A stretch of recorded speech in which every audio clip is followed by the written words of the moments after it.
What's up? Your girl G here. Welcome back to my channel. Just wanted to come and talk to you guys about Real Housewives of Atlanta really fast. I didn't get a chance to do that review, so I'm trying to play catch up. I did Love and Marriage Huntsville, you guys, so definitely go check that out. I've got some things to just do today. Running errands. Just got done taking my dog to the vet. She was limping and everything, so I went over there and come to find out she got the RIT. She got the arthritis, the itis, y'all. And it's like, damn. Like, every time I try to save some motherfucking money, here it is, y'all. I done spent damn near $300 on my dog. Damn near $300, okay? And it is a recession out here. I am over here rubbing pennies together. It is hard out here in these streets. And I just dropped $300 on my damn dog. But you know what? I'd rather spend my money on a dog than an ancient nigga, okay? All you hoes out here is picking up all y'all credit to keep a nigga in y'all's bed. I will not. I'd rather spend it on my dog than a nigga out here cheating and making a fool of me, having babies on me and whatnot. Okay, all these ancient niggas out here. Man, speaking of ancient... Drew. I don't know. Everybody's kind of questioning whether, you guys are for real with this storyline for Real Housewives of Atlanta. And I'm of the belief, like, nobody really wants to bring that type of negative attention to their relationship unnecessarily. Like, I just can't imagine somebody wanting to do that, because the internet is crucial, okay? They take no prisoners, okay? And I don't think no woman wants to voluntarily make herself look stupid, for the world to see over some nigga. Is what I'm saying. So, and then the way Ralph is doing it, like, Ralph is like the worst kind, because he's the kind that is doing it in front of your face and you're like, I see you. Like, I know you see me, see you. And then he's playing like, what are you talking about? Huh?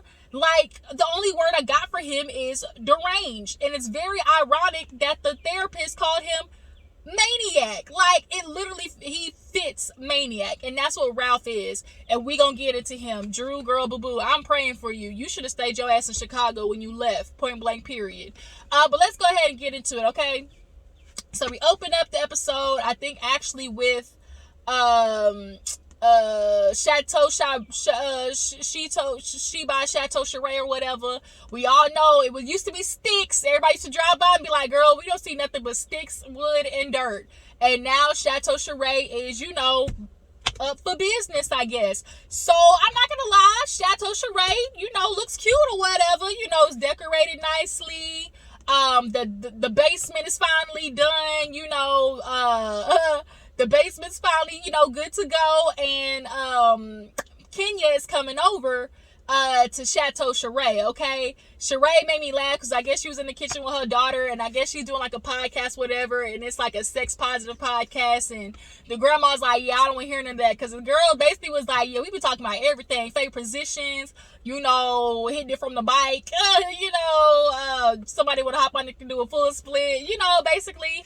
Typical, like, if you actually, Horrible Decisions is actually one of my favorite, like, kind of like sex podcasts, like Lip Service, Horrible Decisions. I like podcasts like that. But nonetheless, especially because they're based around females, women, getting their due diligence in the bedroom, because we know a lot of you niggas like to be okay with you busting a nut and your woman not. And if you think I'm lying, ask give, okay? Ask DJ Envy how long his wife was faking her orgasms, y'all. Damn near 10 years. 10 years. And he had the nerve to cheat, and I ain't getting no good dick, and you gonna go out there? Oh no. Okay, nigga, you go out the front door, I'm going out the back, because ain't no way. 10 years? You got me all the way fucked up. So, nonetheless, Kenya comes over. We all know that her and Sheree have basically kind of called a truce. At least for right now, they're calling a truce. And, she comes in. And, of course, Kenya's like, oh, my God, so nice, and everything. And she was like, well, let me take you down to the basement. She was like, yeah, I haven't been here.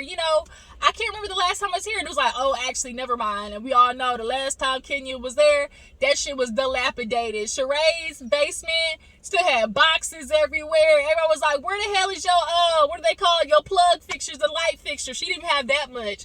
So everybody was ranking on, you know, Chateau Sheree and She by Sheree joggers that was coming in spring, summer, fall. Kenya comes in, they sit down. Of course, they get the gossiping, basically talking about Marlo's event and what she thought of it. And Kenya thought, you know, it was nice. She's like, you know, I was gonna put on my gown, and you know, I thought everything was gonna be good and everything, but it definitely was a letdown. Basically, everyone was saying like, yeah, the event space was nice, but there wasn't no decor. I think Marlo did rely heavy on the event space and not, you know, on the ambiance. You know, Marlo definitely cut corners a little bit when it came to this, because we saw it in her invitations how much she was cutting corners. Okay, sending a girl up to the door with a laptop, okay? But nonetheless, they start talking about that, and you know, Kenya, how she's, you know, she's trying to make up with Marlo, she's trying to be better with Marlo, but you know, she's like, Marlo was coming after me, you know, all I was doing was asking questions. Shoot, all of us were asking questions, and they were all valid. Everybody kind of did. They were doing was like, okay, so how does this work again, and how do you make money? And you know, I feel like Marlo missed the opportunity. I get what she was trying to do by making, like, you know, the Met Gala in Paris, where there's still, where they actually do more like still fashion and like put them on mannequins, or have, I felt like she would have been way more accomplished had she did like live mannequins and allowed the girls to like model the clothes than just putting them on like just plastic forms. So, something out of my mouth. So, of course, they're talking about that, and then they get into what was it? Kenya talking about and then Sheree was like, well, you know, girl, Marlo had to say a lot to say about you. She was saying, girl, you know, you was broke, you had a white refrigerator, girl, you need to pressure wash your house. And Kenya was like, I do need to pressure wash my house, the shit is white. Like, I like people who can give in to the jokes that people are throwing at them. Girl, you ain't nothing but a hoe, and I'm a slut from the 90s. Girl, you know, you can get your pressure wash house, and I do, this shit is white. Like, you take away the power of somebody like trying to throw daggers at you by not being defensive. Like, always stay on the offense when it comes to stuff like that. So, you know, Kenya wasn't really like fazed by it by any means, but you know, they were talking you having to borrow a Range Rover, girl. I don't know. She was like, I didn't even know Lisa Ray like that. And so I see what you're doing, Sheree. I really do. Sheree said, I'm not gonna be the main bone collector. I'm gonna start passing baton off to Sonya, literally and figuratively.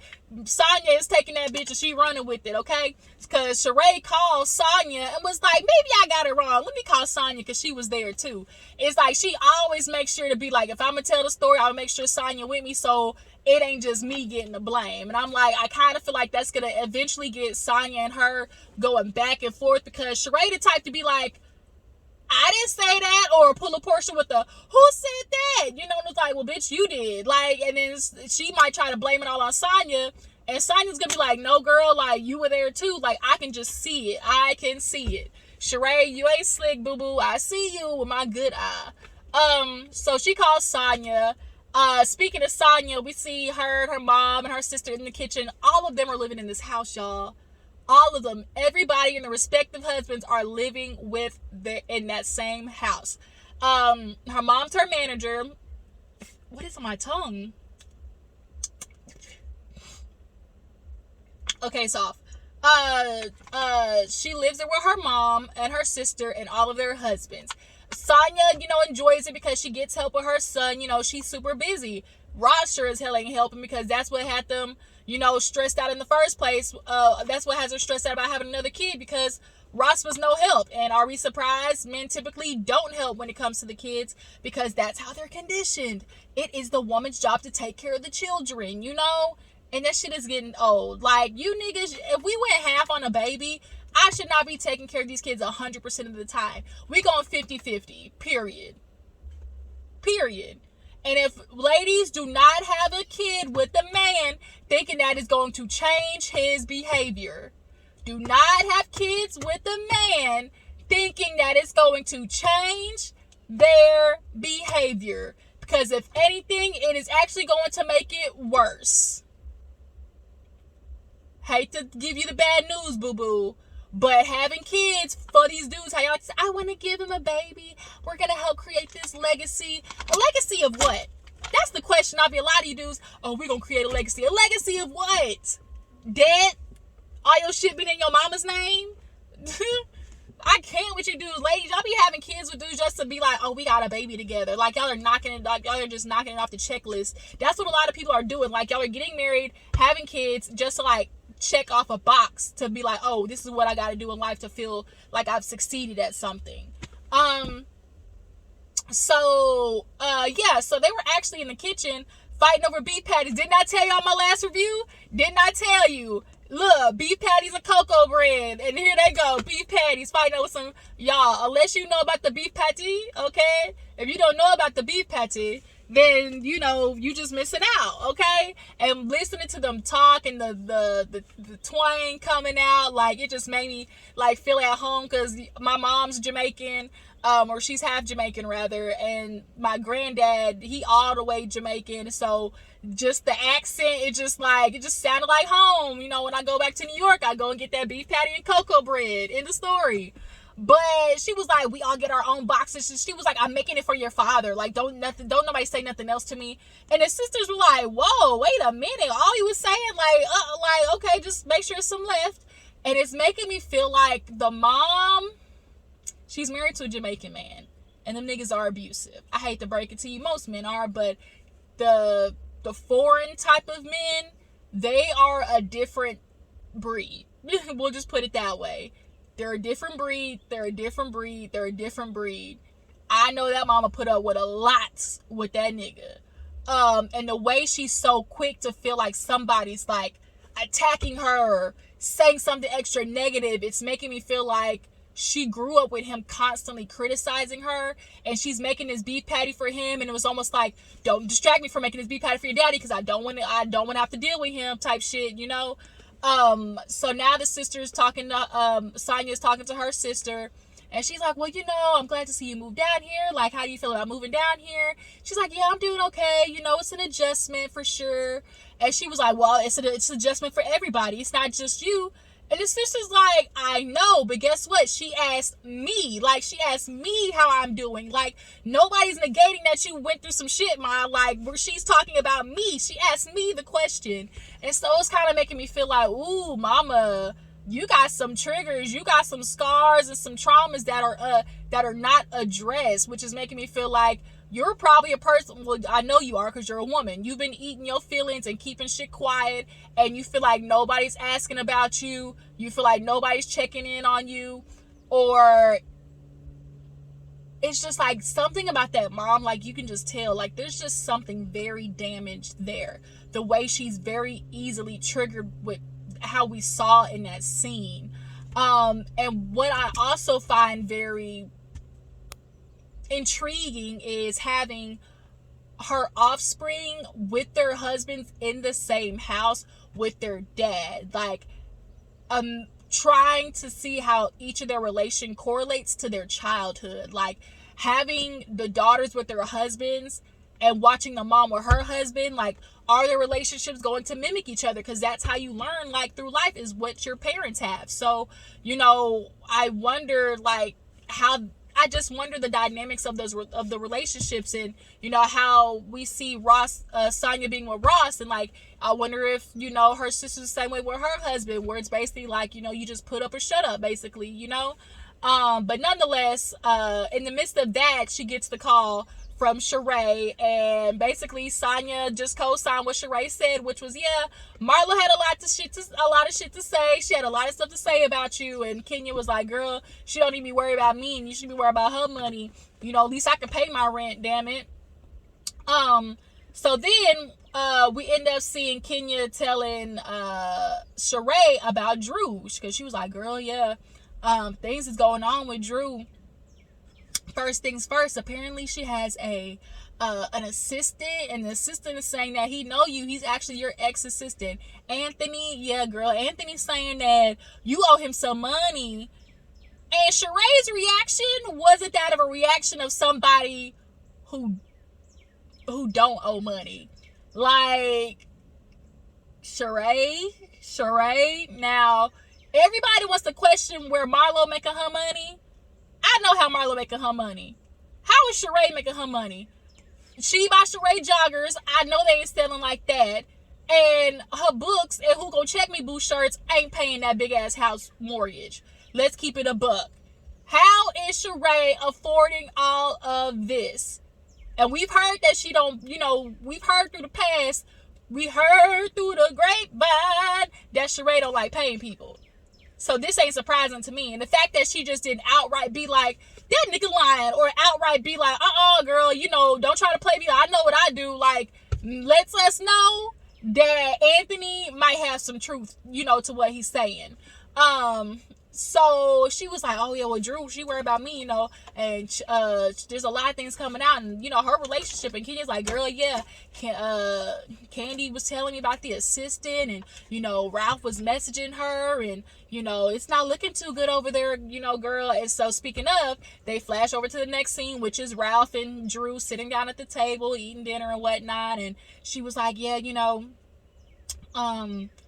she's like, yeah, the party was so great. How did you feel going? He was like, yeah, it was so much fun. She was like, yeah, it was good seeing everybody, including Kandi. She's like, well, speaking of Kandi, Kandi, she pulled up the assistant's IG, and you could tell Ralph was like, with this shit again. Like, yes, this shit again. We're not getting our foot off your neck, Ralph, because that's what you want. He wants to, like Drew said, put her in tumble dry, and as long as I beat her down, like, that's going to keep her from bringing it up again. That's what he does. And so, no, we going to keep bringing it up because your answers don't make any damn sense, Ralph, point blank, period. So she was like, yeah, she put her Instagram. And he was like, I fired her. She's like, okay, you fired her, but are you still talking to her? I mean, I didn't say I wasn't talking to her. I said I fired her. Doesn't mean we're not in communication. Sir, you don't see an issue with that? You don't see an issue with not communicating with the woman who offered up her masseuse services, and you got a wife? Ralph, if you do not stop complaining in our faces with this, I could not be with a man like, he reminds me of these niggas like Marceau, where it's like they think they're so smart.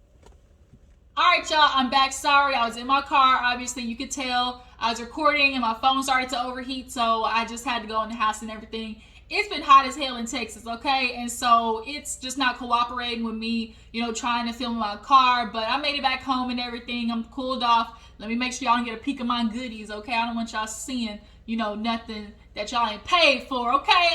Like Bertha said, no money, no touch. No money, no touch, okay? I'm an expensive whore, all right? I ain't like some of you other girls out here who give it up for 2 for $20 at Applebee's, okay?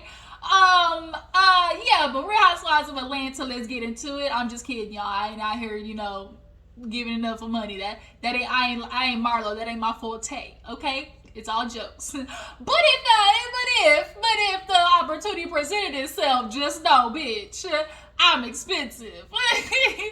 Yeah. All right. Anyways, y'all. So we're gonna get back into Real Housewives of Atlanta. Pick up where we left off. I was talking about Ralph and Drew. And Ralph is still trying to feed us this BS of, I'm still talking to her, though. I fired her. What's the problem? Like, you're missing the point, Ralph. And you're intentionally missing the point. And then you're trying to turn it back on Drew. Well, why are you so focused on her? You're the only one who's still paying attention to her. Is it because you're just, you're worried about the way she looks? And she's like, what do you mean the way she looks? He's like, she's 50 years old. And it's somebody 50 years old out here looking better than these 30-year-olds because they want to plump their face full of goddamn, chicken grease and siliputty. Like, it's somebody 50s out here banging body down boots. And that's probably why, as you did, you texted her back, well, I'm a guy. I'm a guy. As in, we all know what that means. As in, you can't massage me, my dick not get hard. We're not dumb, Ralph. And that's what I'm saying. Like, he's like one of those Marceau type niggas where it's like you just think you're smarter than everybody. And if I just talk long enough, she'll get exhausted. And that's literally what Drew said. Like, he puts me on tumble dry. Some of my friends actually say that he gaslights me, and I'm just like, what?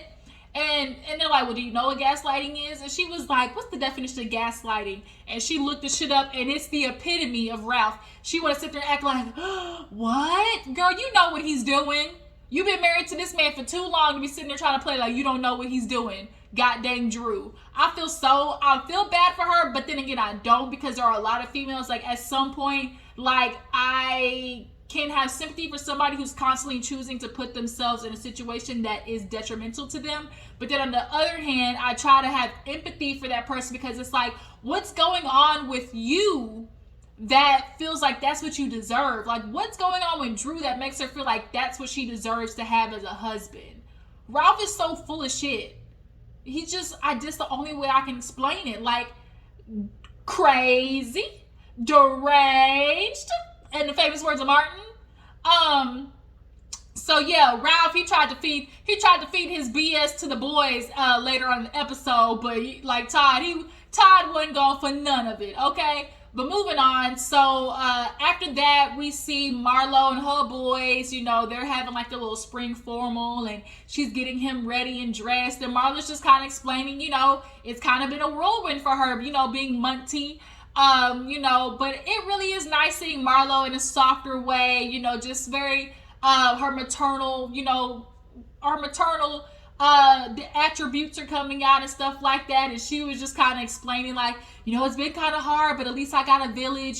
She's got a village with her, I guess her cousin, or like like her brother or something like that, and he helps with the boys. She was like, one of my nephews came downstairs and was like, Auntie, like, it feels weird down here. And she's like, skirt. No, that's not for me. That's not for me. I had to call up my boyfriend, like my guy friend, and be like, look, like, this is your forte.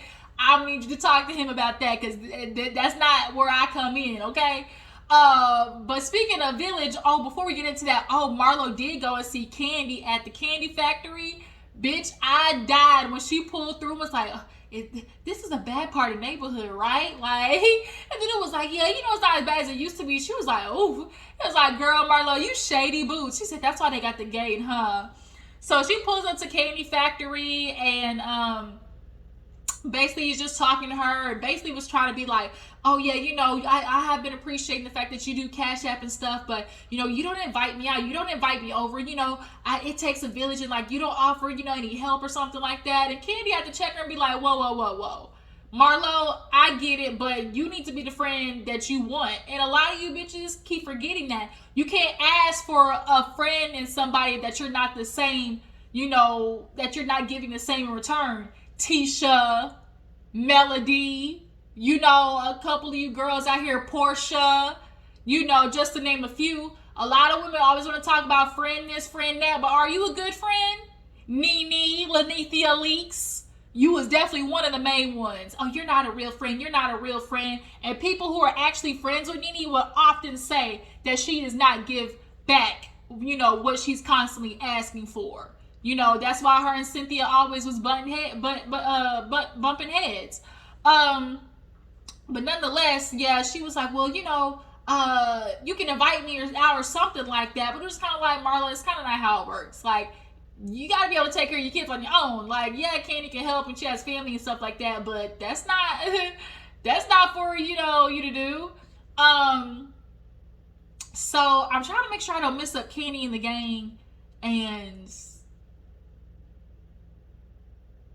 Real Housewives of Atlanta. Did Kandi and Todd talk about the pool on Real Housewives of Atlanta? I think so. No, I think they did. Yeah. Kandi had Kandi had her little play for colored men's thoughts or something like that. It's been getting mixed reviews. But now there's kind of conflict between her and Todd, because he's like, I got my place back in Jersey. And she's like, yeah, I don't want to stay there. And he was like, man, that shit was 20 years ago, because he was with a girl. She refinanced and then left. And so then he bought her off of it. And so he kind of got his own little place. And Kandi don't want to go there because some bitch lived there. And it was like, Kandi, I get if it was like within the past couple of years. But this was like long ago. Like if you renovate it and redo everything like he's saying, like that's a good cash cow apartment, especially in Jersey. But you know, she also feels like, well, you be going on vacations, you know, when you leave, that kind of disrupts the pattern. He was like, and you think it don't with you? Well, that's for work. It really honestly don't matter. Like somebody leaving always either way plays a part in the dynamic of what's supposed to be a family front. So moving on. So yeah, the boy, he has his little spring formal, and Marlo's like, get the Hermes belt. Everybody said Hermes. What Hermes? And then that also runs into Marlo talking about she feels like she's spoiling the boys, but Kandi was like, you know, we need to get out of, like black people gotta struggle for it to be more valid. Like the minute we hear that somebody grew up good, you know, their success isn't as valid as somebody who, as people like to say, got it out the mud, you know, all that type of shit. You know, I had to get it out the mud, you know, type shit. And it was just kind of like, it doesn't always have to be that. That's kind of why people work hard, so their kids don't have to like get it out the mud, you know. So moving on, what's happened? What else happened? Oh, the guys finally meet. So the guys finally meet, Todd, Ross, and Ralph. And so they're sitting down talking, and you know, they're just kind of checking in on each other. And basically Todd gets straight to the point of like, look, Ralph, there's been a lot of conversation in my household about this assistant. Ralph is like, you can tell he's like, this shit again. Yes, this shit again. Yes. Because it ain't making no sense. And people gonna keep bringing, I can't wait till the reunion and they get in Ralph's ass. Because the shit don't make no sense, Ralph. Here he go talking about, man, you know, wifey, she all up on, you know, I couldn't find a masseuse. And Ty's like, right, yeah, you couldn't find a masseuse nowhere. You know, it's just like, you really, and he was like, well, yeah, and then she kind of offered it up to me, like, well, you know, you really need that massage. You know, he was like, yeah, so I guess you said like, oh, you know, well, I'm a man or something like that. He was like, well, you know, I'm a guy. He was like, yeah, I guess that's just gonna be the excuse for everything. Oh man, forgot to put the toilet seat down. I'm a man, you know, oh man, I forgot to do this. I'm a man. And unfortunately, that's what y'all literally get to have that as an excuse. I'm a man. I cheated. I'm a man.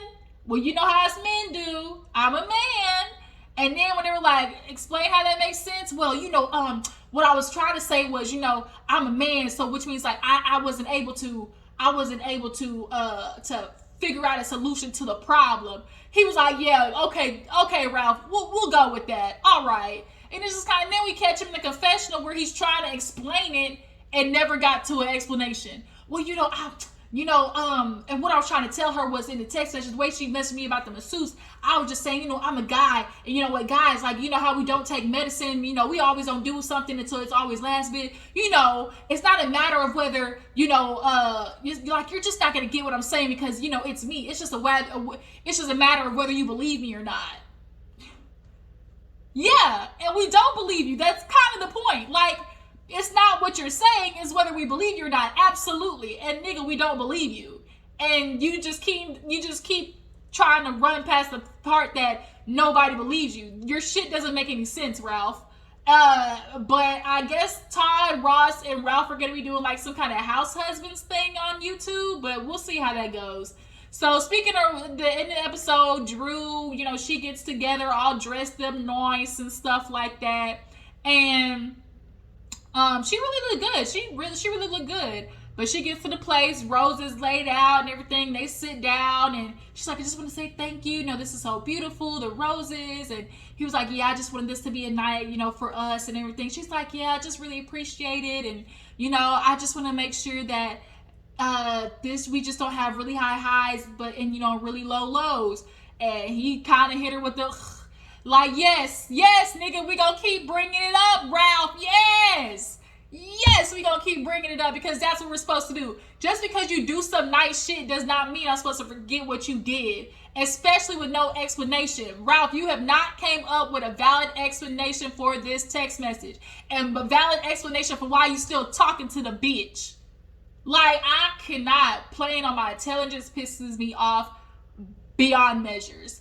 And so she's talking to him like, okay, so I'm not just supposed to express how I feel? well, I just want this to be a night for us to just, for us to just to be with each other. And I get that. I understand. Sometimes it's like, let's just take a break from fighting and just remember why we got together in the first place. I understand that. But Ralph, you come off very disingenuous. And you came off as, let me do this so she'll hurry up and forget about the shit that I did. Like, let me just appease her for this moment so we can move the fuck on. And it's not going to happen. And so now Drew is like, okay, so I'm not supposed to express how I feel. Oh, I guess I shouldn't do this for you. If you want to appreciate it, then do. If you don't, then don't. And it's like, now you're throwing it back on her. Like, you're making her responsible for ruining the night when she's not ruining the night. You're making a decision to turn it into that. All she's simply doing is expressing her feelings. And if you want to turn that into her ruining the night, that's on you. And that just proves more of like what he was trying to do in the first place, which is like, anytime a situation goes down, like, he's going to make sure like Drew feels guilty for it being messed up. Oh, well, if you don't appreciate it, then it's on you. And she's like, well, no, like, I really do. But, this shows me that, that there can be, we can make this work. He's like, oh, this is what shows you. Well, yeah, like, it just shows that you at least are putting some thought and consideration and effort into our relationship. So yeah, but he was like, you know what I'm gonna do? I'm gonna get you a therapist appointment to teach you how to talk to men. She's like, well, shit, I get appointments to teach you how to talk to women. He was like, oh, Dr. Ken, said you love to do those little zingers. And she said, well, Dr. Ken also said you were a maniac. I said, and now who get his ass back? Because a maniac, you don't even know what that means. She said, well, let me Google it. A person who has high extreme emotions or unexplainable is considered a psychological maniac or something like that. He was like, well, he's from the East Coast, the East Coast, they love to use, different terms and stuff like that. Oh, okay, now it wasn't, she don't know what she's talking about. Then it's, oh, but he's from the East Coast, so that's why he used that word. Which one is it? Is he just using the word because he's from the East Coast? Or is it he used that word because that's what you are, and now you're trying to turn it into a person who's a maniac doesn't have degrees and who isn't as rich as me. Anybody who knows somebody who is mentally cuckoo for Cocoa Puffs, as they like to say, maniacs, the crazies, the sometimes wildly ingenious, the Kanyes of the world, most successful men of some sort are very manipulative and have multiple personalities, because that's what you got to do when you go into these different places. You got to put on, and that's what you do, Ralph. You put on, right? You want to put on like you're this good dude, and because he's financially stable and he kind of look good, Ralph to me ain't attractive. He's not that attractive to me. But he has all these things, and Drew's like, I'm not gonna let it go. But it's like, bitch, boo boo. Like, don't become the Tisha of Real Housewives of Atlanta, where it's like, your nigga doing shit, but I'm just gonna not address it.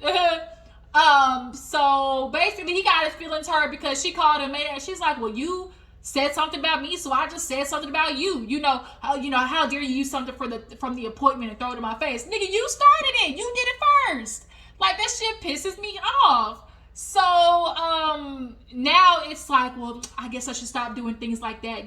I guess I shouldn't do like things like this anymore. And it was like, man, fuck you and the horse you rode it on. Man, Ralph, I've had it with him. Now here she is crying over her damn crab stuffed shrimp and wine, and he gets up and walk off. And I'm like, Drew, if you don't kick this nigga to the curb and move on. But that was Real Housewives of Atlanta, you guys. Tell me how you feel about Drew in a relationship. Do you feel like it's a fake relationship or a fake storyline? Do you guys feel like Sheree's being a little messy with Sonya? What do you guys think about Marlo and Munty and being an addition to the show? How do you guys feel about that? Appreciate y'all for tuning in. Make sure to follow me on Instagram and Twitter. I will catch you guys later. Bye.